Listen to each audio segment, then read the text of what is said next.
Take me through it. What's the argument for why an election should happen right now? Jeff, I'll start with you. I do the math on what Premier Ford needs to do over the next number of months and years is be able to communicate to a Trump administration that when they pick up the phone, he will be on the other end.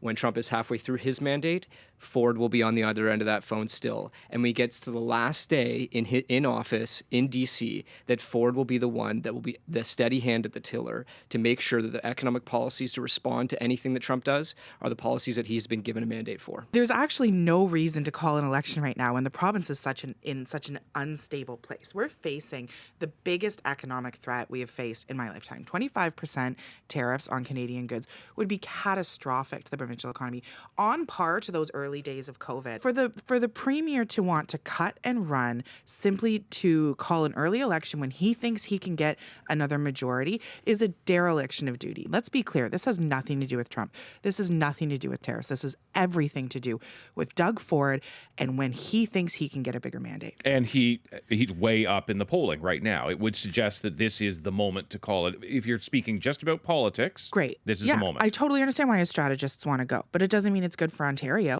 Doug Ford wanted to run an election against Justin Trudeau. Now he's running an election against Donald Trump.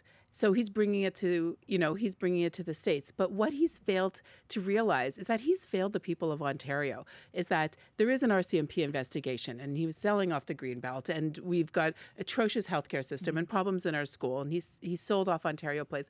But there is this tariff threat is huge. What Doug Ford should do is he should actually convene a nonpartisan meeting with the party leaders and Kathleen Wynne has done that and other leaders have done that, come together and saying, how are we going to work together